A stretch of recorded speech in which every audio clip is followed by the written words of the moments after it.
Lee Murray is one of the most legit gangsters of all time. He really is. He's the most gangsterest gangster that ever gangstered. Hold on. Anybody, I don't care who they are, what they've done, I couldn't give a shit. Who they are, I will fight them. He was fighting in the UFC while he was a full-on criminal.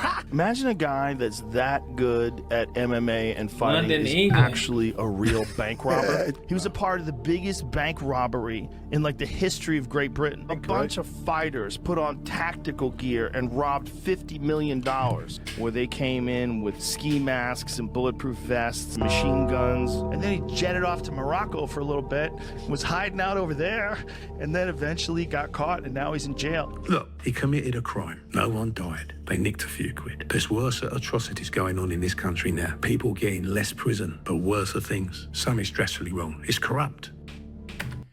Ooh, man. 50 M's? They dressed up in tactical gear? Nah, he different, man. Hey, y'all was telling me to do Lee Murphy. I forgot what video it was. I remember I dropped one video. Y'all was like, Lee Murphy, Lee Murphy, Lee Murphy. So we finally here, man. Like, comment, subscribe, bro. Y'all want more videos like this, man? Let me know in the comments, man. Check the UFC/Pride playlist for all the legends I already reacted to. But let's go and get into it, man. 50, man.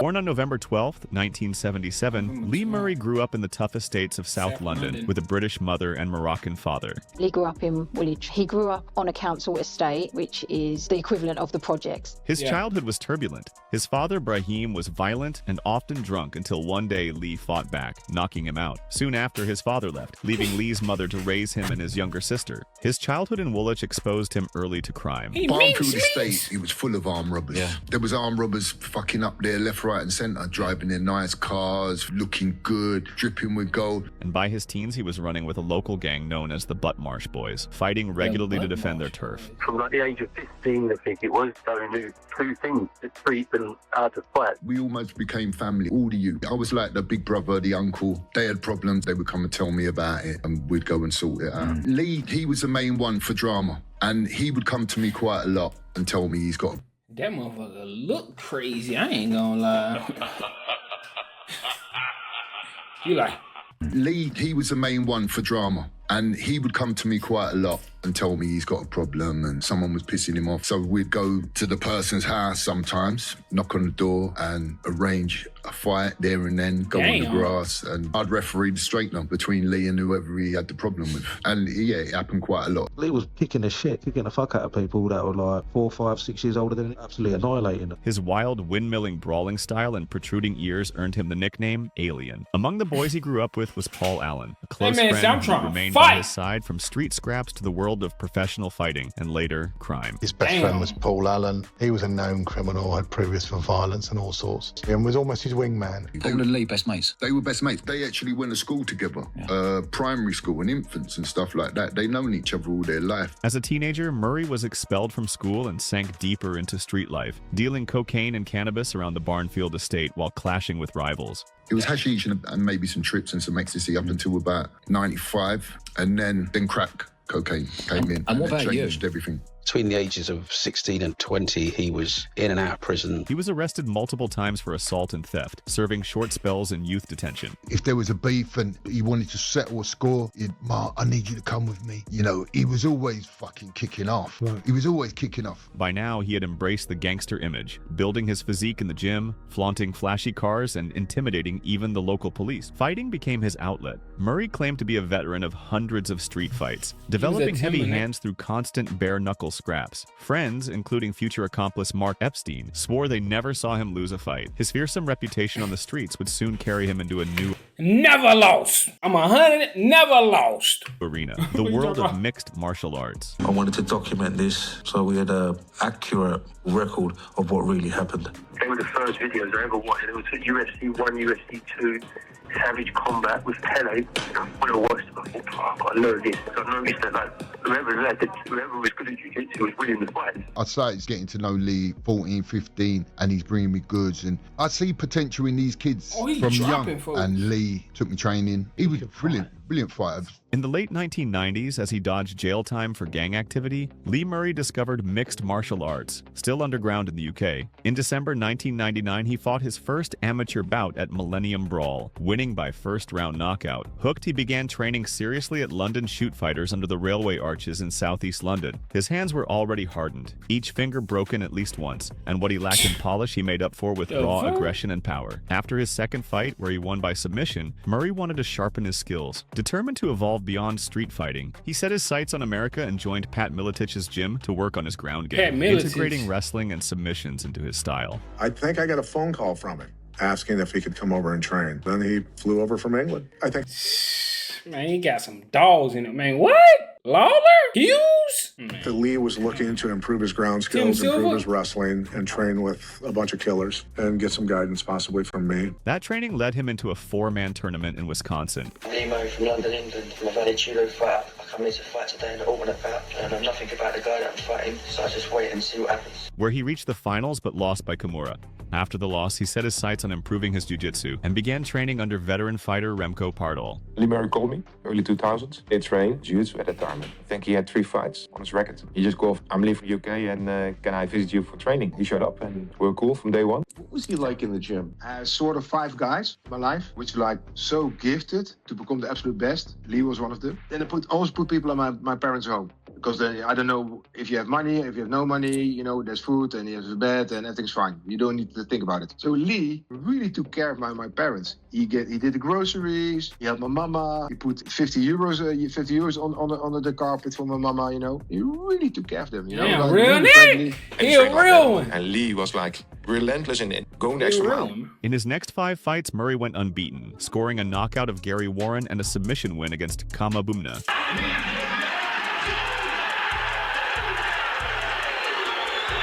What was his reputation like on the indie grind? Kind of like tough. Be careful, big gangster, you know, like you want to be on the right side of him as such, you know. He then aimed to sharpen his striking and linked up with respected British boxing trainer Terry Coulter. Then I met Lee. So he was then looking for someone to help him with his hands, and that's where I come in. Someone rang me and said, oh, this guy's looking for a boxing trainer. He does MMA. I said, I don't do MMA. I spoke to him a couple of times on the phone, and I agreed to meet him. So I met him at the Peacock Gym. Good-looking, well-built fella. Just done a little session with him. I watched him shadowbox. His power was something else. You know, just such a natural talent. To see him where he is today, wow, breaks your heart.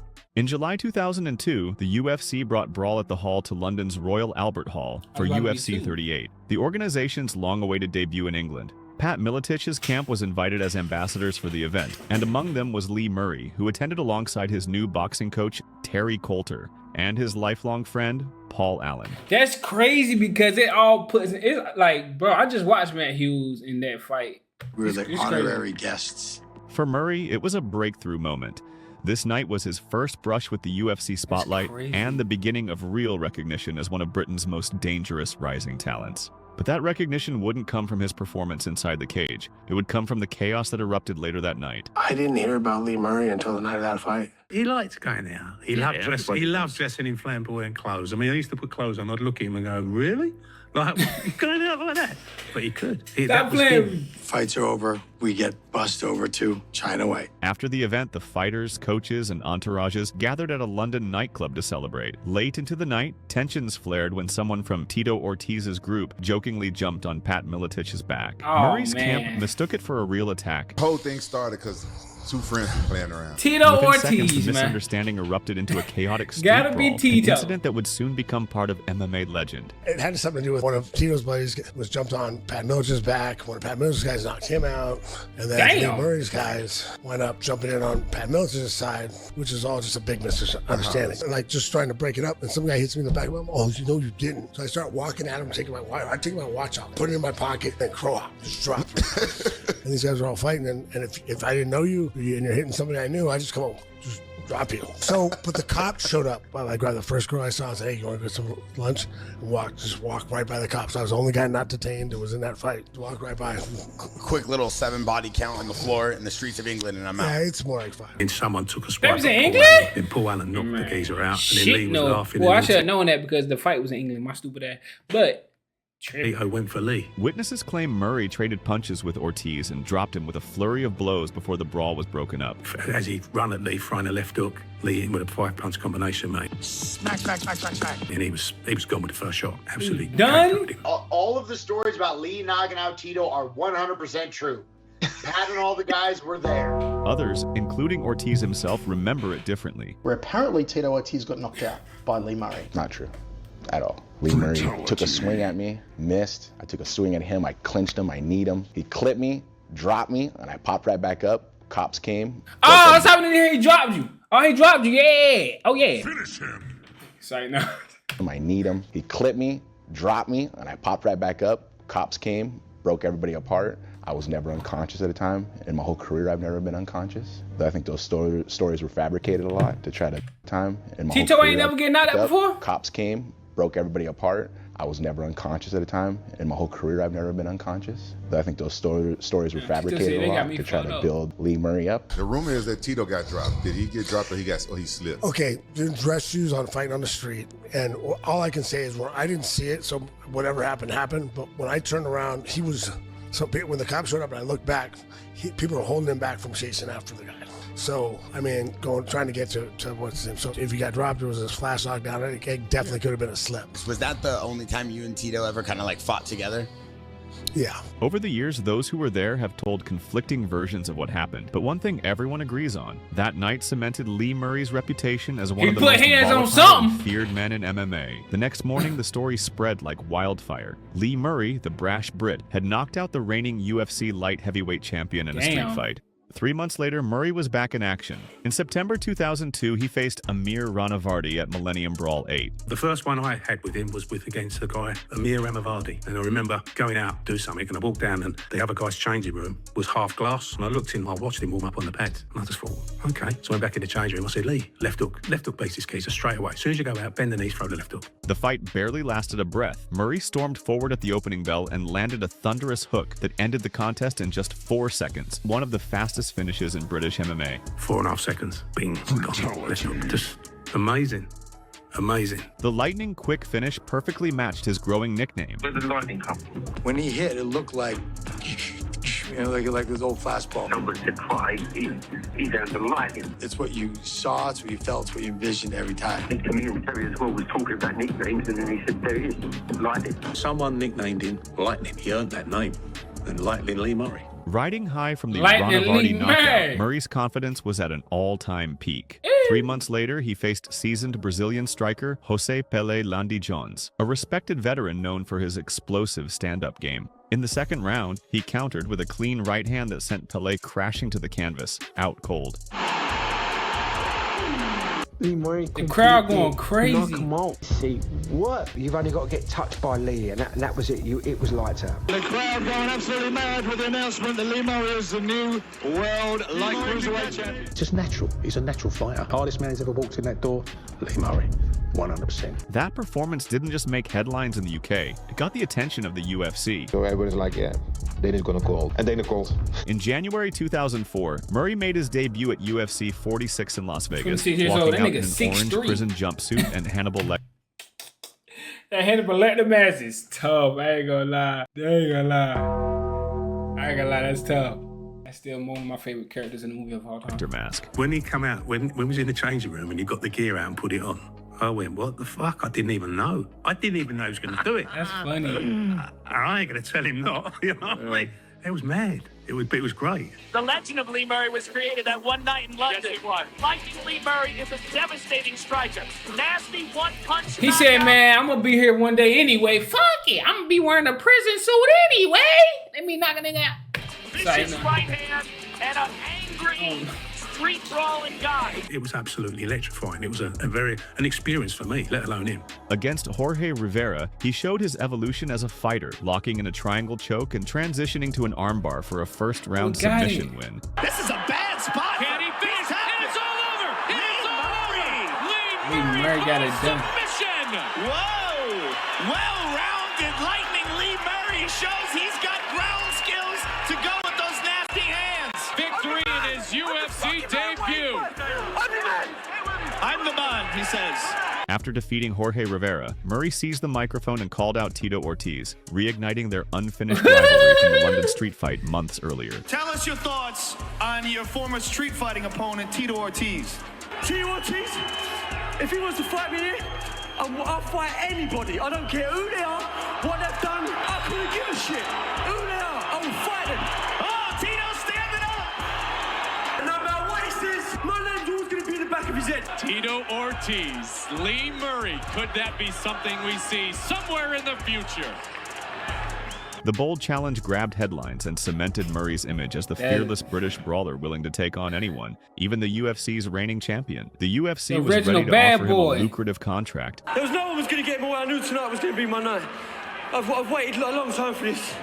This is the day I've been waiting for.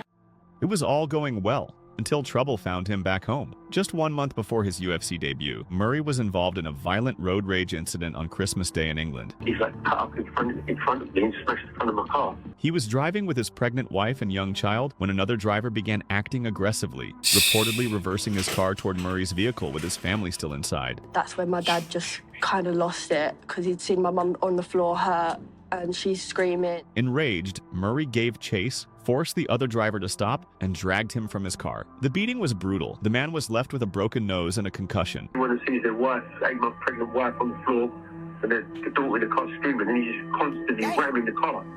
He's trying to kill my family. You know, I just protecting my family. I didn't do nothing more than what any other man would do. It's a fact. The case went to court, but collapsed after a retrial, leaving Murray without a conviction. Yet the damage was done. When the UFC tried to bring him back to America, his visa was denied because of his criminal record. Just as he was starting to break through, the door to the UFC slammed shut.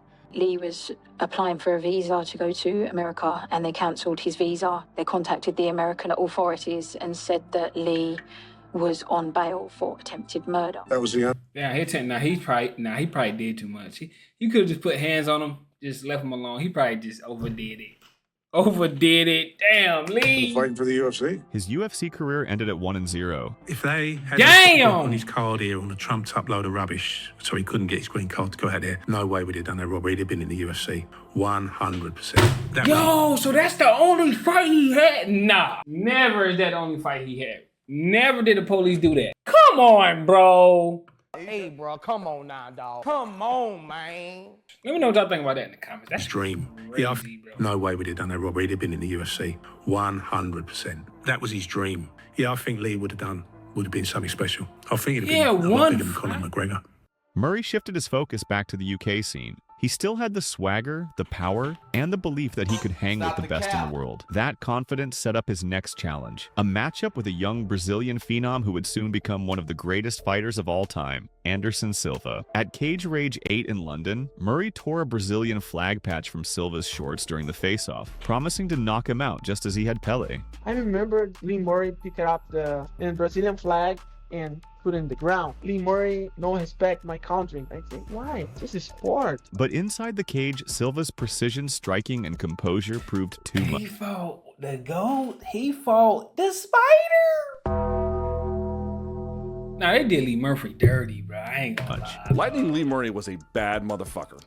He could fight his ass off. He was very good. And Anderson Silva beat the fucking brakes off of him.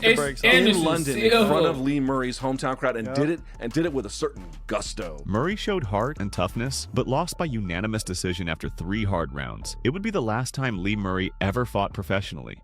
After the Silva fight, Murray's momentum stalled. The loss marked the end of his competitive run, and without the UFC or big paydays on the horizon, his focus began to drift. Away from the cage, his life was spiraling back toward the chaos he'd grown up around. In September 2005, that chaos came to a head. At London's upscale Funky Buddha nightclub, Murray was caught in a brawl that turned violent. It was coming up to my 50th birthday, and then we went to this club where he'd been the week before, and he'd had a row with 6 rude boys. They was trying to have someone up, and he jumped in, and then they tried to stab him then, but he dealt with them, and they banged them all out. I heard there was an argument. Banged them all Someone out. made a phone call, and then these people turned up at the club. He didn't instigate it, but he stood up for the people that were being, harassed or threatened. But you haven't got eyes in the back of your head, and someone come up from behind and plunged him. Within moments, he was stabbed multiple times, once in the head and several times in the chest. Someone just sneaked up behind me and stabbed me in the head as I'm still fighting. And next minute, someone stabbed me again. The blood was just pumping out the side of him, you know, and how he got through it, I don't know. I see blood spraying outside of me. And I just got down on the floor and Paul's come around and she goes, what's wrong? Like I said, someone stabbed me in the heart and he's got me up and there was a car. He was just about to pull out. There was two girls in the car.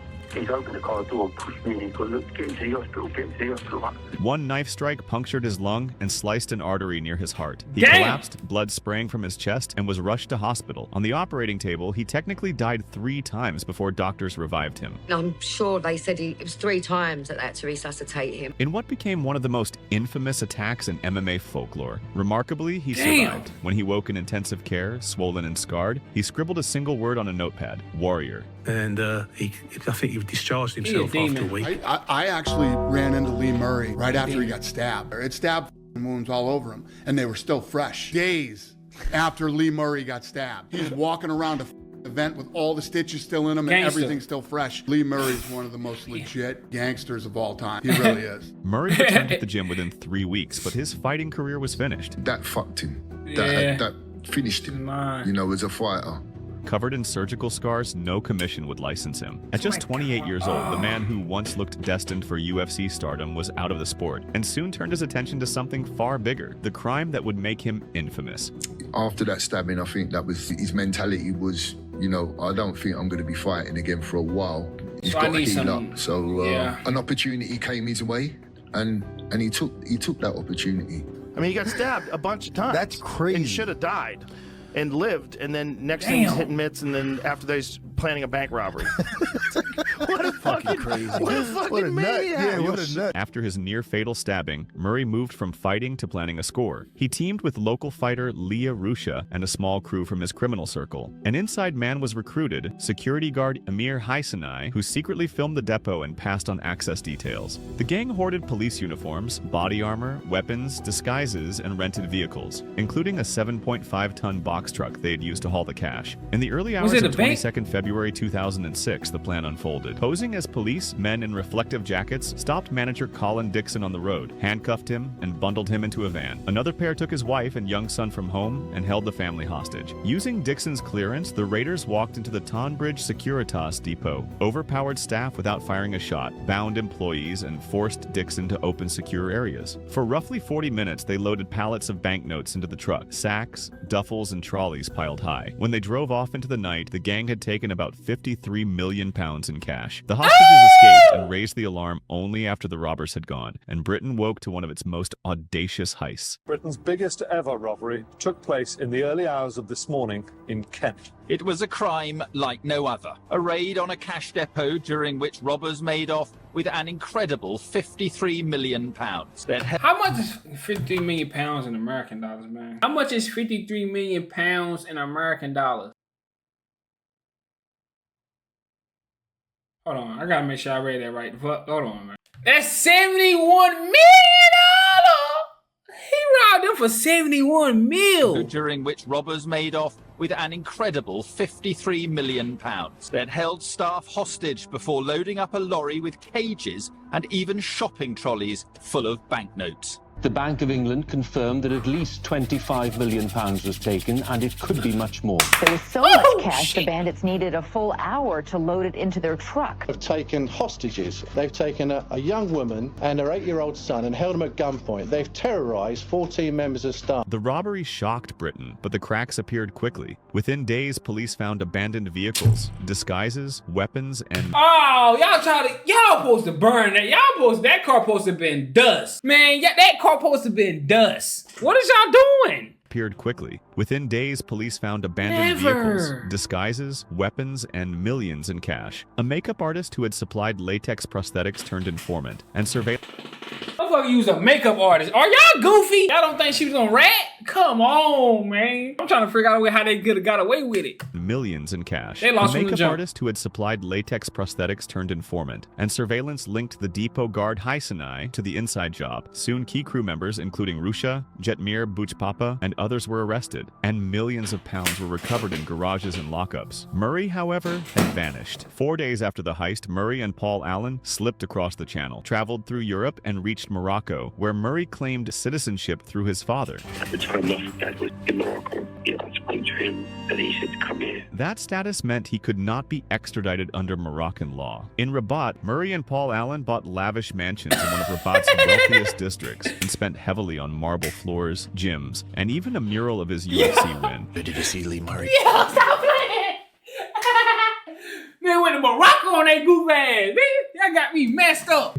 He said, I got me messed up. Y'all cannot extradite me. Smart man. Murray and Paul Allen bought lavish mansions in one of Rabat's wealthiest districts and spent heavily on marble floors, gyms, and even a mural of his UFC win. Did you see Lee Murray's fucking palace in Morocco? Like he took the money and ran, bro. He made it's like a 30 by 30 foot fucking mural. But British pressure mounted and Moroccan police tracked his every move. In June 2006, heavily armed officers surrounded him and his associates in a shopping mall. After a brief struggle, Murray, Allen, and others were arrested. Drugs and weapons were later found at his villa.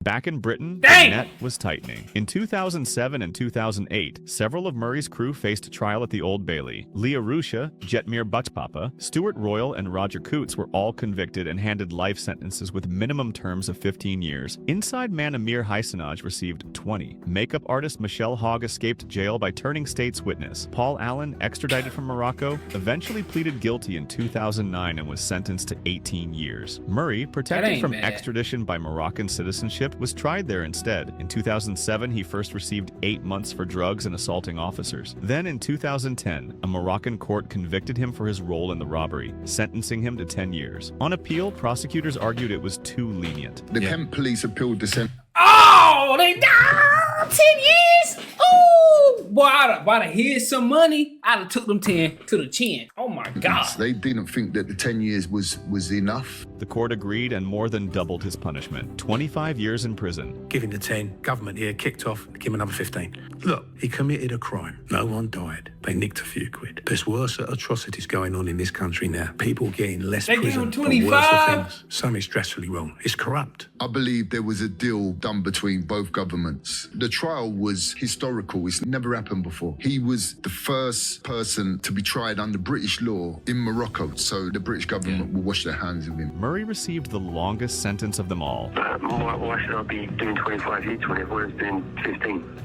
Where's the justice in that? Many people that got 25 years are terrorists, murderers. In Morocco, there's no such thing as parole. You're in for a long time and you will never, you're not going to get out. As prosecutors portrayed him as the mastermind who had planned and orchestrated the entire heist. Have you seen the documentary Catching Lightning? The government here, in their power of wisdom, they're not letting it be shown. If you know Lee, his words are true. I mean, they're all saying he was the mastermind. How was he the mastermind? He didn't know that place existed. He didn't know that money was in there. Even the local police didn't know. It was never my idea.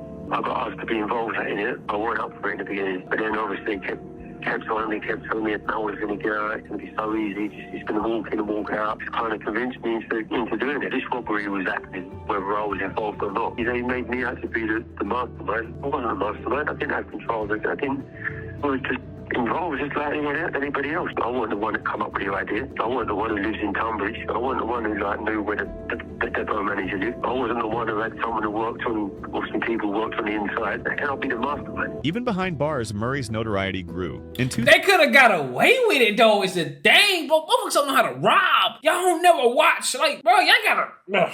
God, bro. First of all, don't use a makeup artist. Second, don't, bro. That car gotta be dust when y'all done with it, man. No phones at all. Communicate Nathaniel. The inside dude, you gotta kill him. Yeah, you gotta bust a cap at him. He gonna rat after that. Yeah, so you probably might as well don't even rob the bank no more. You might as well go ahead and, get a job. One who knew where the depot manager lived. I wasn't the one who had someone who worked on, or some people who worked on the inside. Damn. The mastermind. Even behind bars, Murray's notoriety grew. They get that boy in 25. 2009, guards foiled an escape plot when they found hacksaw blades hidden in a packet of biscuits. He had been training to slim down so he could slip through the bars. He also smuggled phones, gave interviews boasting about prison life, and even fathered a child during a conjugal visit, sparking scandal. He got a girl pregnant from jail. That's how strong his cum is.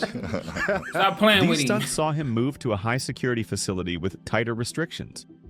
As of today, Murray remains in a Moroccan prison, serving his 25-year sentence. He still trains daily and has spoken about returning to MMA if ever released, though that seems unlikely. More than £30 million from the heist has never been recovered. £53 million was stolen that night.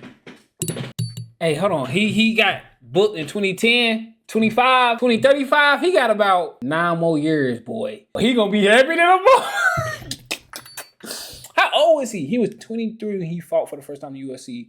That was in Boom. Gave him 25. He gonna be about 50, 60 with some M's. He gonna have some M's. £23 million was recovered. Where do you reckon that 30 mil is right now? I don't know. I think it's been turned into properties. Lee Murray's story is one of squandered potential. He actually said to me in a letter, what was the words he said? I'm sorry I didn't go all the way with you. I would have made you a rich man, he went. He said, because I know if I'd have done what you said, we would have gone a long way. A fighter with the power to be a UFC star who instead became infamous as the mastermind of Britain's biggest cash robbery. His life, part crime thriller and part cautionary tale, continues to fascinate. A reminder of how ambition, violence, and the lure of fast money can turn a promising career into a criminal legacy.